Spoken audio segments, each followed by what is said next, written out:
وقال نسوة فی المدینہ،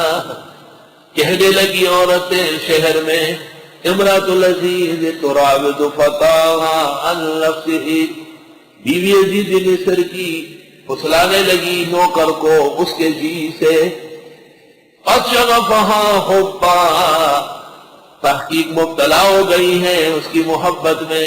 انا لنراها فی ضلال مبین، بے شک ہم دیکھتے ہیں اس کو کھلی غلطی میں۔ یہ واقعہ پھیلتے پھیلتے شہر میں عورتوں نے آپس میں باتیں کی، عورتوں کو اور کام کیا ہے سوائے باتیں کر کے کہ سنا ہے عزیز مصر کا کوئی غلام ہے اور وہ اس پر فریفتہ ہو گئی ہے اور اس کو اپنی طرف دعوت تک دی ہے۔ قد شغفہا حبا، شغف اس عشق کو کہتے ہیں کہ جب محبوب نہ ہو تو آدمی جلے۔ اس کے بعد ایک درجہ ہے شاف کا، نقطہ اڑ جاتا ہے، عین رہ جاتا ہے، اور اس کا معنی ہے ہوتے ہوئے بھی جل جائے، وہ پھر اس کا خاتمہ ہی ہوتا ہے۔ قد شغفہا حبا، یقیناً یہ فریفتہ ہو گئی اس کی محبت میں، اور ہم دیکھتے ہیں کہ بڑی غلطی کر رہی، اتنے بڑے گھرانے کی عورت، عزیز مصر کی بیوی، اونچے خاندان کی، اور ایک غلام، اور آپ کے بارے میں یہ سرگردانی۔ فلما سمعت بمکرہ اللہ، جب سن لیا زلیخا نے اس کی سازشوں کو، زلیخا نے سنا کہ اچھا وہاں پر سے خبریں کہیں دے ہو رہی ہے برابر ہو، تو پھر علم کے لوگ علمی مار لگاتے ہیں، وہ ڈنڈے سوٹے کی مار وہ جھگڑا ہے، اس سے نقصان ہوگا، علمی لوگ علمی سزا دیتے ہیں، حکمت کرتے ہیں۔ اس نے کہا دیکھتے ہیں، چلو میں ان عورتوں کو بلاتی ہوں، ارسلت الیہن، کھلوا بھیجا خواتین مصر کو کہ آؤ ذرا، وآتت لہن متکئا، اور تیار کیا ان کے لیے ایک جائے نشست، بیٹھک، جیسے مہمان آ جائے اور ایک نشست گاہ ہوتی ہے وہاں وہ بیٹھ جاتے ہیں، ساری عورتیں آئی بیٹھ گئی۔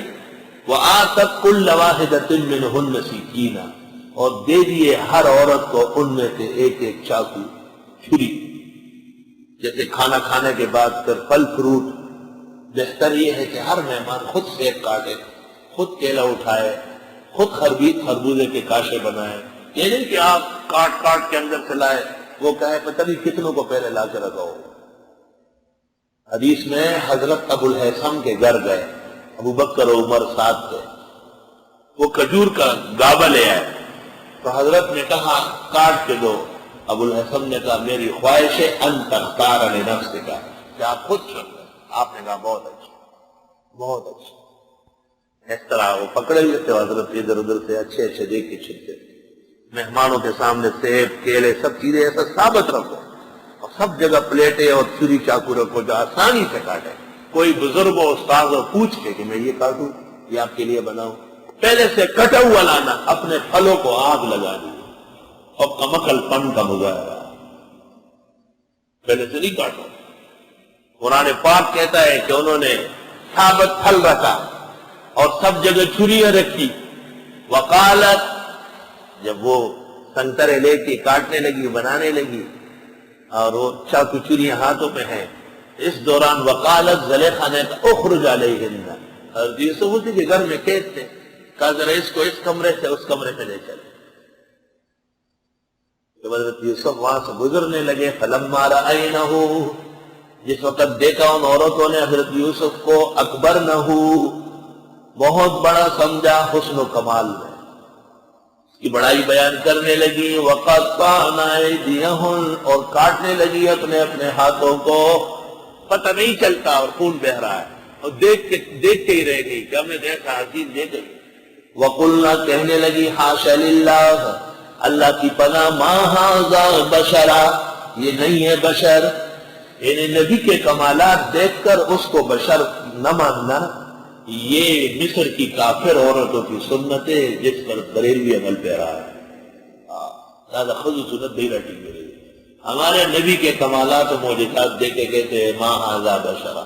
یہ بشر نہیں ہے۔ یہ قول ہے لیکن مصر کی کافر عورتوں کا قول ہے، جنہوں نے حضرت یوسف کو دیکھ کے کہا نہیں ہے یہ بشر، ان ھذا الا ملک کریم، نہیں ہے یہ مگر فرشتہ معزز۔ تو بہت حسین ہے، بہت خوبصورت ہے، اس کو دیکھ کے کون برداشت کرے گا؟ زلیخا کو موقع مل گیا، قالت کہنے لگی فذالکن الذی، یہ وہی تو ہے لمتننی فی، کہ تم ملامت کرتی ہو مجھے اس بارے میں، وَلَقَدْ رَاوَدتُّهُ عَن نَفْسِهِ، میں نے اس کو پھسلایا تھا اس کے جی سے، فَاسْتَعْصَمَ، پس یہ بچ نکلا، وَلَئِن لَّمْ يَفْعَلْ مَا آمُرُهُ، اور اگر یہ نہ کرے جو میں اس کو کہتی ہوں، لَيَسْجُنَنَّ وَلَيَكُونًا مِّنَ الصَّاغِرِينَ، ضرور یہ ہو جائے گا جیل والا، مجہول کا صیغہ، اور یہ ہو جائے گا ذلیلوں میں سے۔ جب خواتین مصر نے حضرت یوسف کے جمال آرا کو دیکھ کر بے تابی میں اپنی انگلی اور ہاتھوں کو کاٹا تو زلیخا کو موقع مل گیا، کہا ای ہست کے خو خوردہ دل بردہ بسیرا، بسم اللہ اگر تاب نظر ہست کثیرا، یہ وہی تو ہے جس نے ہمارے ہوش و حواس اڑائے۔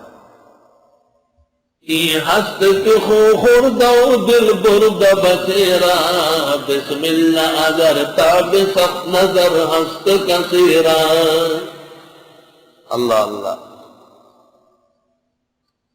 حضرت یوسف علیہ السلام سمجھ گئے کہ سازش بڑی خطرناک ہے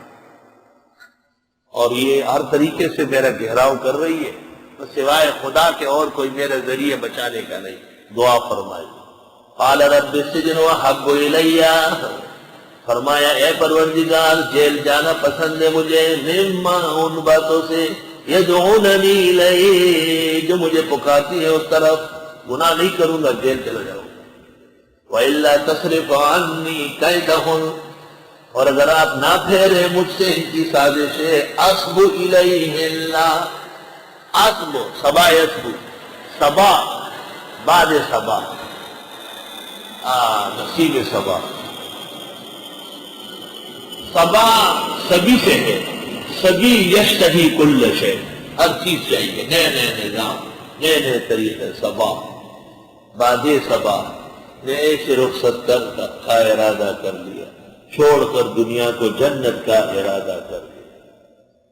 بعد صبا تو آج بہت مشکبار ہے،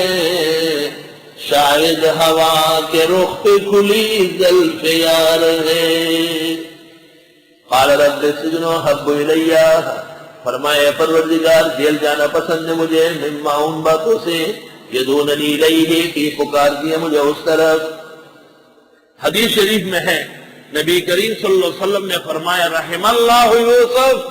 میرے بھائی یوسف پر خدا کی رحمت ہو، جیل جانے کی بھی ضرورت نہیں، ویسے کہہ جاتا یا اللہ مجھے گناہ نہیں کرنے بچا، جیل جانے کی کیا ضرورت؟ حضرت کا علم دیکھے، ایک بزرگ تھا نا، اس کا ایک بیٹا مر گیا تو اس نے کہا اس کی جگہ یہ مر جاتا تو وہ بھی مر گیا، اس کی کیا ضرورت ہے؟ حضرت یوسف سے محمدی علوم بہت زیادہ ہے، فرمایا رحم اللہ یوسف، اللہ تعالیٰ یوسف پر رحمتوں کی بارش کرے، بہت پریشان تھے، اور فرمایا جیل جانا ہی ٹھیک ہے، ورنہ جیل بھی نہیں جانا تھا اور گناہ بھی نہیں کرنا تھا، اللہ بچا کے رکھے۔ استاد گرامی قدر محدث العالم حضرت بنوری صوبہ سرحد جمعیت علماء اسلام کے امیر تھے، عبد القیوم خان کا زمانہ تھا، گرفتاری ہو گئی، ہری پور جیل میں بند ہو گئے۔ ان کے استاد اور ان کی قدروں اور منزلتوں کے شناسا پاکستان کے شیخ الاسلام مولانا شبیر احمد عثمانی نے حضرت کو خط لکھا، یوسف میں ایک کمی تھی جیل جانے کی، سو وہ بھی پوری ہو گئی۔ اللہ اللہ، فرمائی یوسف میں ایک ہی کمی تھی، ابھی تک جیل نہیں گئے تھے، سو وہ بھی پوری ہو گئی۔ حسب الیہ اللہ، کہ مائل ہو جاؤں میں ان طرف، واکم من الجاہلین، اور ہو جاؤں غیر برباروں میں سے۔ فاستجاب له ربہ، دعا قبول کی حضرت کی رب نے، فصرف عنہ کیدہن، پس پھیر دیا ان سے سازش ان کی، انہ هو السمیع العلیم، بے شک وہ خوب سننے والا جاننے والا ہے۔ ثم بدا لهم من بعد ما رأوا الآیات، پھر واضح ہو گیا عزیز مصر والوں کے لیے بعد اس کے کہ انہوں نے ساری نشانیاں دیکھی کہ عورت قصوروار ہے اور لڑکا بالکل بے گناہ ہے، لیکن فیصلہ اس طرح کیا لَيَسْجُنُنَّهُ کہ اسی کو جیل میں ڈالیں حَتَّى حِينٍ ایک وقت تک کے لیے، تاکہ عزیز مصر کا دب ختم ہو جائے، اس کی عزت پر جو بٹا لگا ہے وہ دھل جائے۔ بے قصور ہے لیکن چلو بہت سارے بے قصور جیل میں پڑے ہیں، ایک اس کو بھی ڈالے۔ ہائے ہائے کیا ظلم و ستم ہے، کیا ظلم و ستم ہے، توبہ توبہ۔